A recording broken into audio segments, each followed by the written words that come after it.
Hey guys, welcome back to the letter. This is DJ Gamer Girl signing on. So, last episode, we went to the mansion after having a talk with Kylie and saw some freaky shit. Just in general. And it was before that she'd seen the letter, so you don't need to have seen the letter for freaky stuff to start happening. At least when you're in the mansion. But outside the mansion, you better hope you didn't see the letter, it seems. And we just finished watching Zach's film. And Rebecca's being a jealous little bee. A jealous little bitch.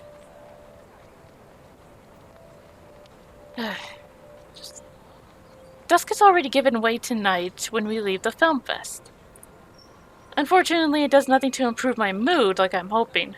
Neither does the muggy air that greets us upon stepping back into the noisy streets. Too busy. Too loud. Too many people taking what little space the sidewalk offers. It forces anyone to bump shoulders with those they barely know, let alone care about. On a normal evening, I probably wouldn't have minded the crowd nor the humid weather. It's not like any of them were bothering anyone. And yet, even with what's admittedly a pleasant company, I can't bring myself to lighten up. So you got some other time? Yeah, see ya. Not even to return the smiles Ashton and Zachary gave us when we go our separate ways. Perhaps this started with Miss Cooper's call, or earlier than that. Maybe the moment I left bed this morning. Bloody hell. It could have been because of that sodding letter for all I know. I couldn't care less at this point. All I want is to get a warm bath, sleep, and wait for this dreadful day to end. Now, if only Isabella would stop babbling, then maybe this dull throbbing at the side of my head won't turn into a full-blown headache, too. Zach did a pretty good job with his movie, didn't he? Even though Ash said he ran into some trouble late into filming. But I knew he had it in him. It's not like I didn't believe he couldn't do it. I mean, did you see his face after the credits rolled? All those months he worked on this, and everything's finally... You weren't even watching. Only the first minutes. I watched the rest of it, I swear. Besides, Ashton was the one who wouldn't stop asking questions. Well, why do we still need to talk about this then? I liked it. Ash liked it. You liked it. Shouldn't you be telling that to Zachary in person? I'm sure he'll appreciate it better than I ever will.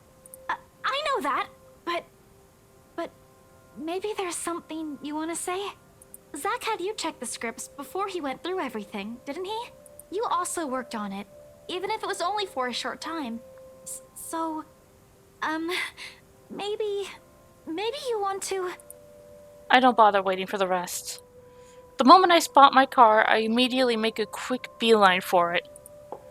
Knowing her, this is merely another attempt at starting a conversation. Just so we'll have something to fill the dead air, to replace the strained atmosphere we've somehow walked into. One thing, the very thing I'm not too keen to deal with at present. Behind me, Isabella also changes her pace to match mine, her soft strides growing brisk and uneven in order to catch up. A small part of me half expects she'll suddenly trip. She's not the clumsy sort, but there are definitely times where she can be the least coordinated person on the planet. Becca, hey! Oh no. Wait for me! And people wonder why I worry. They're not really completely unfounded once you've already grown familiar with her habits, though right now this is also at the very end of the list of things I want to think about. Sometimes it does become overbearing. Even her voice as she calls after me sounds nothing more than the background noise to my ears now.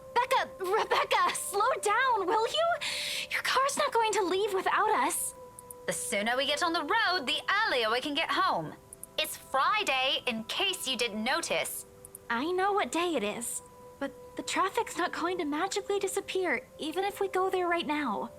I don't want to hear that from you. Didn't you used to complain how horrendous the traffic is back home for you? Yeah? But that doesn't have anything to do with this, Becca. Okay. What do you want to do then? Wait it out? Walk? I just want to go home, Isabella. If you want to stay out here longer, I won't stop you. But leave me out of it. I'm not up for any other foolish excursions tonight. I wasn't thinking about an excursion. I want to go home too. It's already late. It's just that you've been in this prickly mood since earlier. Are you really okay? Was it the cold? Or did something happen at school? Do you want to talk about it? A long pause follows, and it holds everything she's been meaning to ask from the very start. I'm in no mood. But all the same, my hand stops short of unlocking my car, and my grip on the handle tightens. I can feel her eyes boring on me, waiting, hoping patiently for any answers I'd give. She's the same as Zachary. They're bad liars. But when you talk to people like them, if you're not careful, they often leave you with no other choice but to admit the truth. Those exact same ones I can't voice. Despite my lack of response, she pushes on, surprisingly. This time her tone is quieter, more tentative than usual. Was it because of the letter? It's a well-meaning question, much like the rest of this talk, yet something in how she says it irks me. If it is, I'm really sorry. I didn't mean to cause a scene. I did see something in the mansion, though. I wasn't lying about that. Wherever she wants to take this, I no longer want to hear a word of it. Not at this minute, preferably never. Especially when there are already a million other things buzzing and prodding inside my head. Sometimes my patience can only be tried for so long. I don't want to ruin her relationship with Isabella. Because it does seem like they genuinely care about each other. But this crush that she's had on Ash is going to ruin it, and I don't want her relationship with Isabella to go downhill.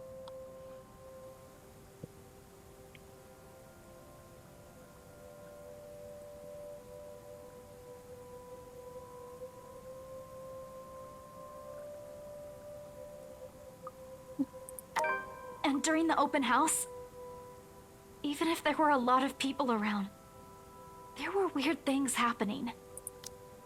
Okay, good. I don't know if there was anyone else who noticed, but I heard things. I'm sure it wasn't because I fell down the stairs. Even before that, in the attic, Isabella. Yeah?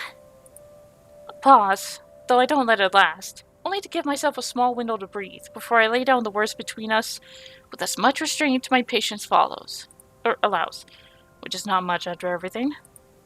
I can only hope Isabella will simply take them as they are. She can be stubborn as a mule when she wants to be. This kind of conversation tonight. Look, it's been a long day. I think this cold also caught up with me, and I'm really exhausted. Can we talk about this some other time? She blinks, and although disappointment flashes momentarily on her face, she gives me a curt nod. A relief enough for me, perhaps the first time I genuinely feel it today. As unpleasant as this day has been, seeing something go the way I've anticipated takes the edge out of it. Even if lying through my teeth had to go with it. Oh, all right. You should have just said so. I told you should have taken a full week off. Were you able to get the meds I brought you, though? Do you need anything? I could drop by the pharmacy for you. Yeah, no need to fuss. A good night's sleep is all I need. I've been busy the whole day. I guess I should have listened to you and taken it easy. But we have exams to prepare for. It's one or the other, you know? I knew it! Here I thought you were just upset about something. Even Ash looked a little bit worried about you. It's fine.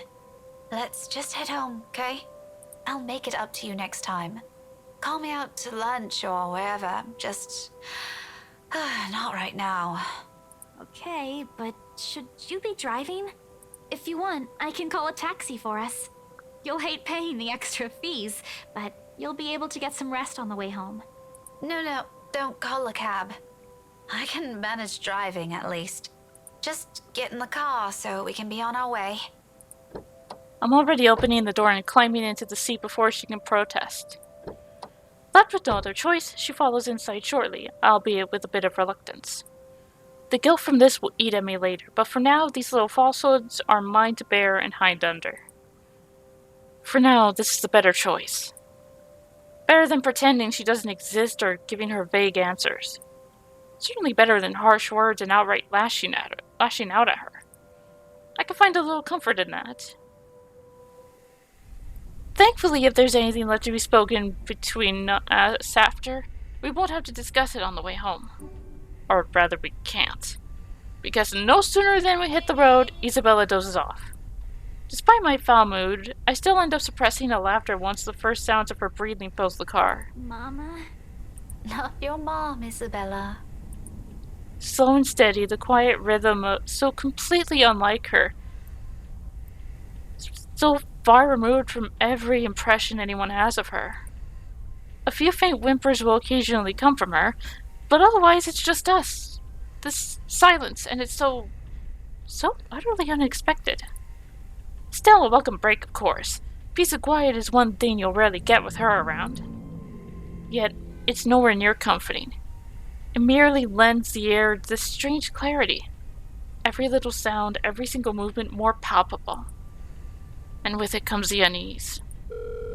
A jolt of surprise hits me. It's almost comical if this were a different situation. In my haste, I accidentally dislodged my mobile from its seat while on the dashboard when I swiped the screen. Soon I'm scrambling blindly for it with my other hand, while keeping a steady eye on the road ahead.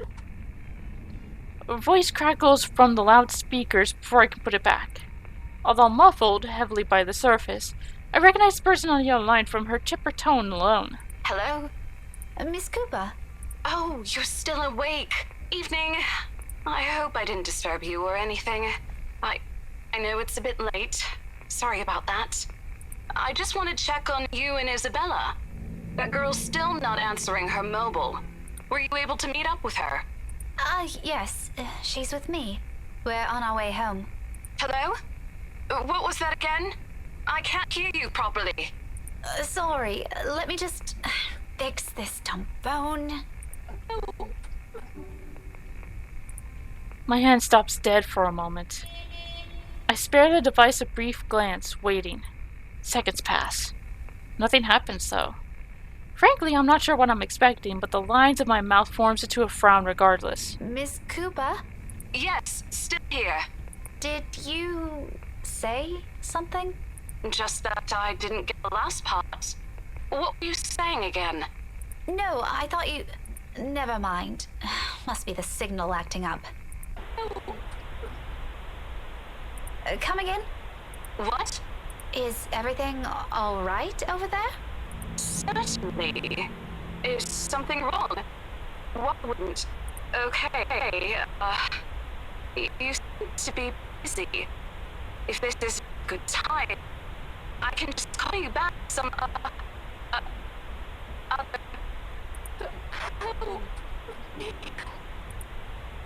I have to make a conscious effort not to panic right then and there. Although my tight hold on the steering wheel tells a different story altogether. Miss Cooper? Rose? Hey, Rose! Are you still there? Only a burst of static answers me, and... Maybe this lapse is entirely because of exhaustion. It has been a long day, and I haven't fully recovered from last week's bout of flu, contrary to what I've been telling people. Though perhaps, had I paid closer attention to it, had I not been so occupied with other thoughts, I probably would have noticed it earlier. That it never came from my phone. From somewhere right behind me.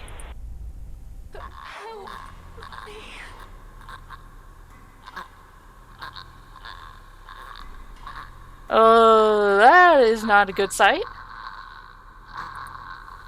Time slows to a crawl. Looking up is a mistake. The first thing I see is its face, a ghastly shade, every inch battered, bruised, and bloodied.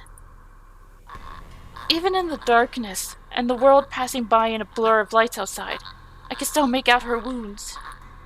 Blood still oozes from it, little trails of crimson running down its face, glistening under what little light there is. But it is the gleam in its eyes that catches mine. A quiet plea, the anguish and the desperation in them, more than its hideous features and the awful stench of gore now soaking the air. And try as I might, I can't bring myself to look away, even as its lips contort into a horrific smile. Even as a sharp, harsh noise pierces the air and the silence around us. Rebecca! Huh? Car! Eyes on the road! Against everything I've been taught and I've constantly reminded myself, I close my eyes.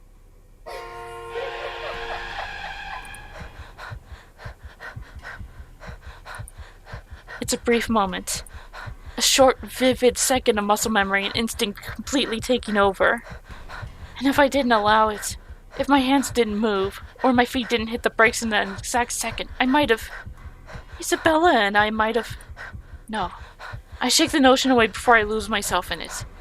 Right now, it's an ugly line of thought I refuse to venture into.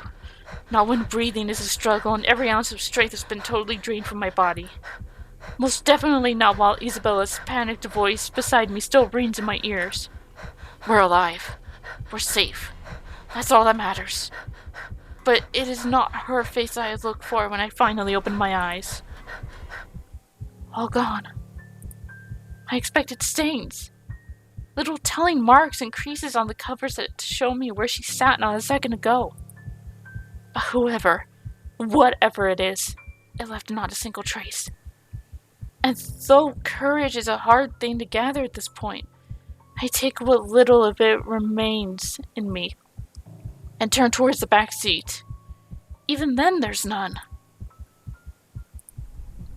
Or was there really something there in the first place? With how empty it is, I'm beginning to doubt it. That stupid flu again. I need a long rest after this. My hands fall uselessly to my sides, numb from how taut my grip on the wheel has gone, yet still trembling from the unexpected rush of adrenaline. Against my ears, my heart still pounds in erratic rhythm, and my breathing hasn't slowed down.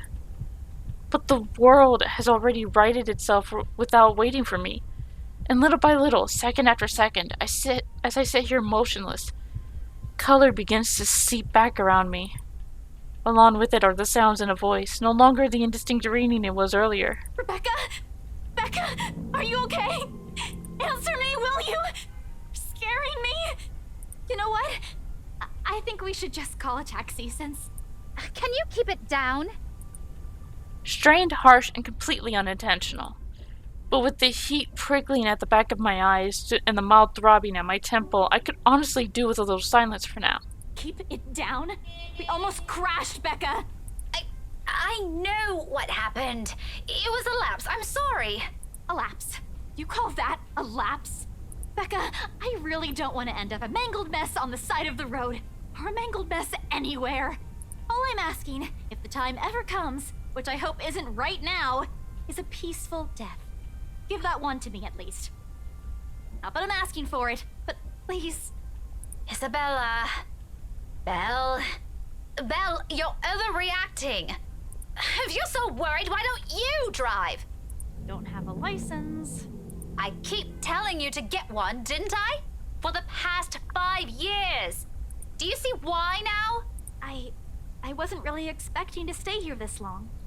I thought it'd just be for a year or two. All of a sudden, a pensive mood comes over her. Isabella looks away then, while what's left of my little lecture never crosses the tip of my tongue. I don't allow it to, because in each of those words she let loose earlier is a small truth. Her stay has always been meant to be something fleeting. Earn some good money, go home. It's what she told herself during her first year here. Now? Half a decade later, I'm not sure she still believes that. Even I'm not sure I still believe it. And if there's something in her reasons that has changed along the way, even if I already have a hunch, it's one thing I'll never bother to ask. Those are hers to keep. I'll be careful this time, I promise. Just please, Can we give this whole thing a rest for now?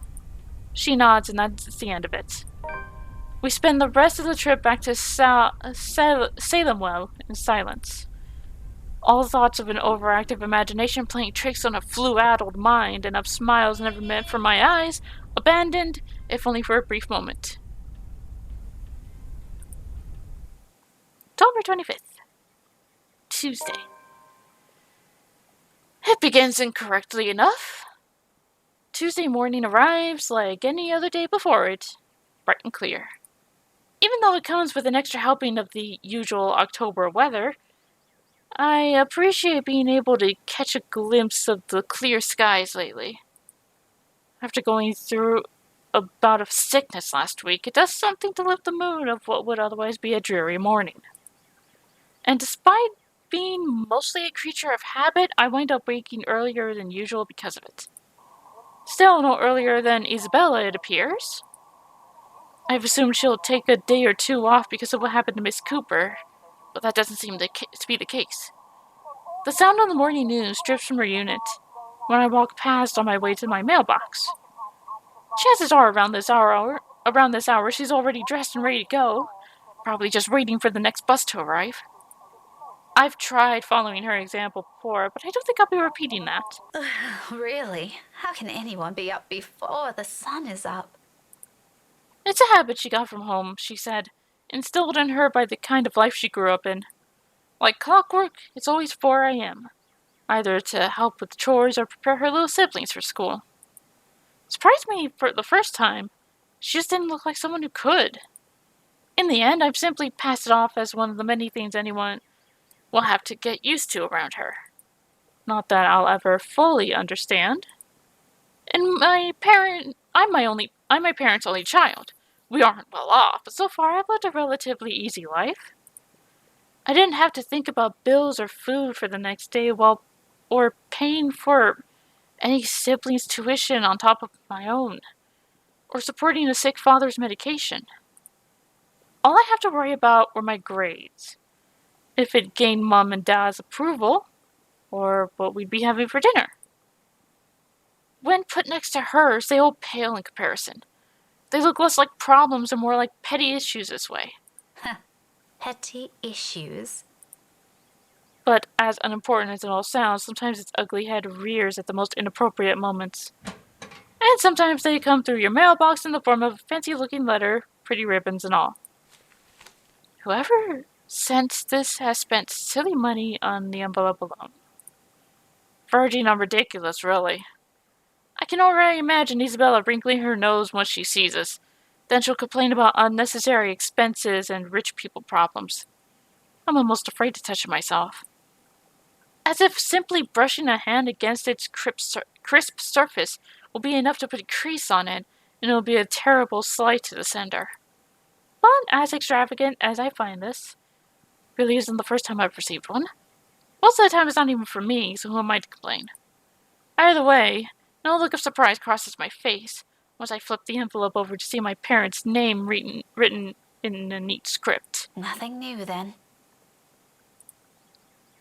Their years in academy naturally brought various connections. People from other fields, art, science, business, politics, you name it. This one, though, gives up a much personal vibe. Letters like this usually come from old students, people who've grown fond of my parents, and they, in turn, treat like children of their own. I've only met a few of them. Most of them have moved on to become successful in their chosen careers, and little letters like this are their way of expressing gratitude. It's one thing Mom and Dad are proud of. Rightfully so, and I'm happy for them. But there are times I wish they'll remember they have a daughter here. The real one. Not that it's of any importance now. It's not like they didn't raise me well and provided for me. They did. I wouldn't be where I am now if it weren't for their hard work. And like a dutiful child, I do everything I can to give back. Even if it's as small a thing as letting them know they've got another mail waiting for them. The phone rings a good minute before someone answers. Mom, her voice as warm as I remember. Becca? Hi, Mum. How's the conference going? Well enough. Until your dad sprained his ankle. Oh no, is it bad? I'm all right. In case anyone in this family cares to listen, I'm all right. Very much alive, darling. And there you have it. He'll be up and walking in a few weeks, don't worry. We're going to have to extend our stay here until it heals, though. Is something the matter? Nothing big. Just that this mail arrived for you this morning. A lie. Thankfully, she didn't notice. Although, if I'm going to be honest, a small part of me yearns for her to do so and ask me about it, but I put down that idea almost as soon as it surfaces. I shouldn't make them fret. They're busy. What does it say?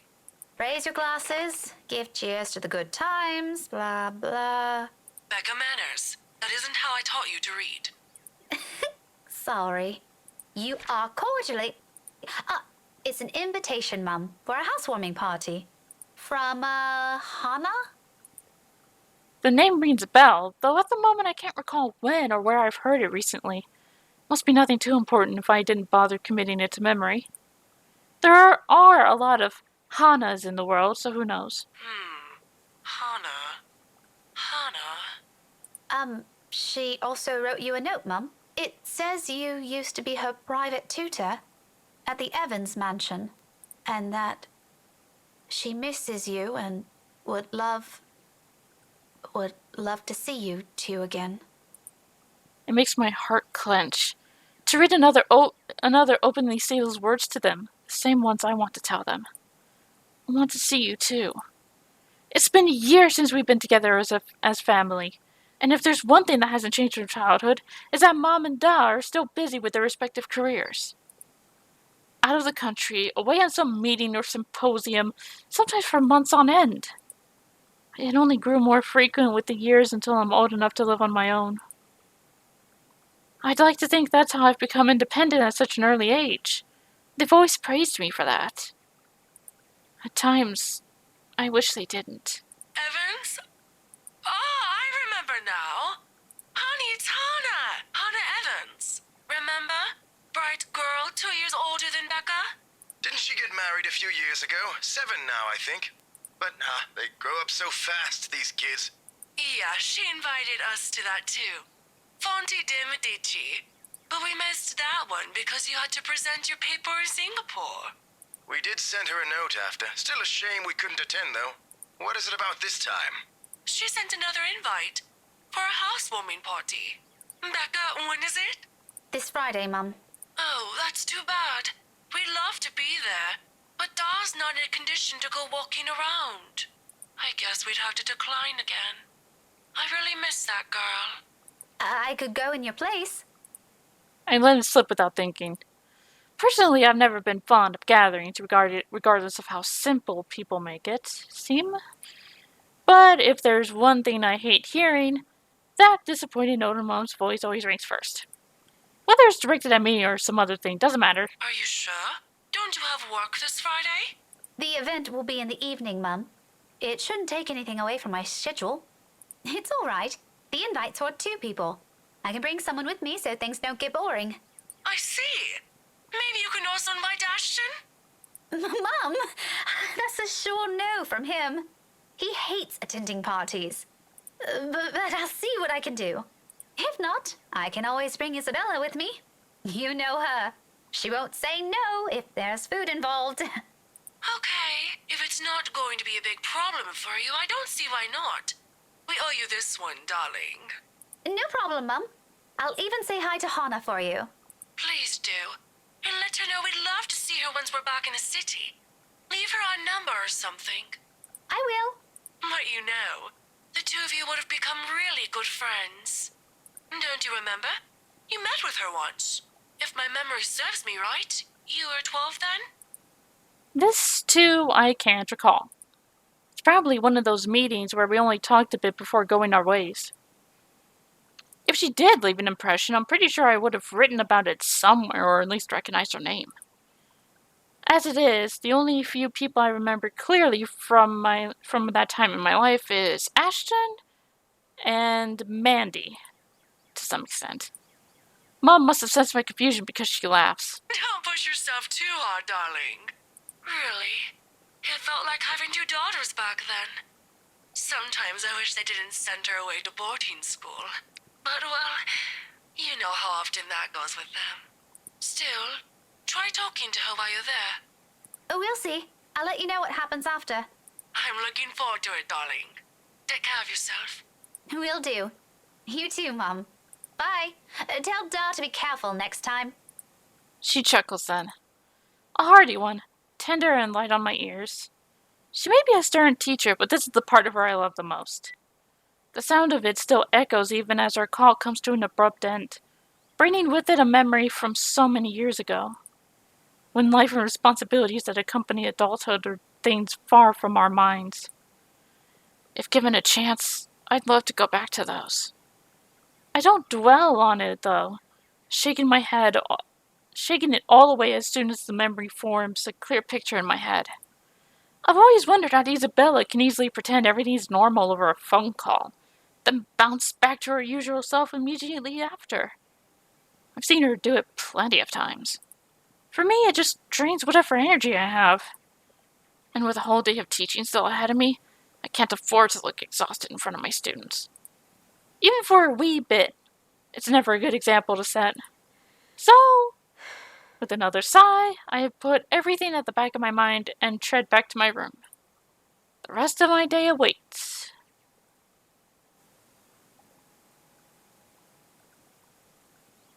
Okay. Did we... okay. Alright, I'm gonna end the episode here. We'll continue this in the next one. Till then, this is the Gamer Girl, signing off. Bye-bye.